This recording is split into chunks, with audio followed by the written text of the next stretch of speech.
kita sepakat nanti di narasi pada saat pemberitaan kita sampaikan bahwa hak anak itu tetap tersampaikan dan kita melakukan siaran pers ini tentunya sudah memenuhi kaidah dan standar perumunan peraturan perundangan terkait pemberitaan terhadap anak yang berhadapan dengan hukum. Yang pertama, saya ucapkan terima kasih rekan-rekan sekalian.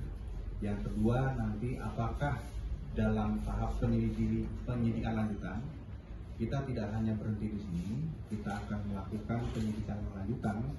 Artinya bukan penyidikan lanjutan, masih melakukan penyidikan secara paralel kaitannya dengan apakah pada saat melakukan persalinan dilakukan dalam keadaan sendiri, kemudian nanti juga kita kembangkan apakah ini memang hasil perbuatan oleh seseorang dan seseorang itu apakah dapat kita mintai pertanggungjawaban hukum, sehingga ini masih paralel dan tujuan kami melakukan kegiatan rilis ini adalah akan memberikan edukasi juga ke masyarakat, itu yang pertama. Yang kedua, agar berita terhadap penemuan mayat yang kemarin kita ketahui bersama cukup tragis, yang dimakan oleh seekor anjing yang kemudian beredar di masyarakat, sehingga itu harus kita beritakan dan dari mana penemuan mayat itu berasal. Dan sekarang terjawab bahwa penemuan mayat tersebut diawali oleh adanya persalinan yang dilakukan oleh seseorang yang kemudian kita sampaikan di bawah umur seperti yang kita sampaikan tadi, dan kelanjutan dari penyidikan ini kita lakukan secara paralel, tetap kita laksanakan, dan apabila di lain waktu kita akan sampaikan kembali apabila ada orang yang harus mempertanggungjawabkan tindakan pidana yang dilakukan serangkaian dengan kegiatan ataupun kasus ini. Saya rasa itu rekan-rekan sekalian salah satu alat yang digunakan untuk mengubur mayat.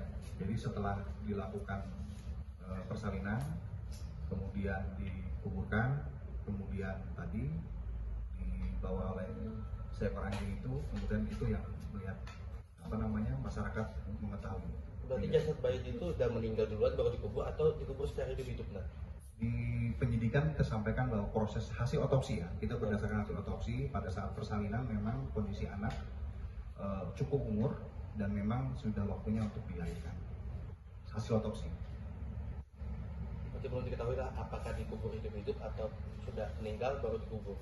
Dari hasil otopsi nanti kita perdalam terkait dengan pengenaan pasal, apakah memang meninggal setelah dilahirkan dan kemudian dilakukan kegiatan serangkaian tindak pidana tadi peristiwanya sehingga dikuburkan, dan endingnya yang tadi ditemukan bayi di jalan itu.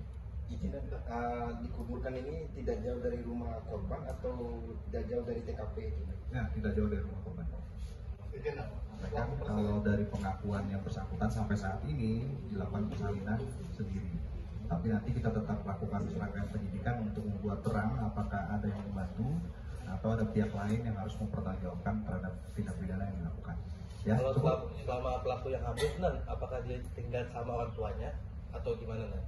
Sampai orang tuanya kayak ini mungkin ada ketahuan orang tuanya apa enggak, kan? Tidak saya sampaikan jelas ya, karena ini berkaitan dengan anak, jadi privasi antara yang bersangkutan. Yang pertama yang jelas ketakutan karena ketahuan, yang jelas itu ketahuan baik dari orang tua atau dari sekitar lingkungan. Ya, cuman ada faktor lain yang juga harus kita sampaikan nanti ketika kita pendalaman terhadap yang bersangkutan. Baik, saya rasa cukup. Ya, terima kasih rekan-rekan sekalian.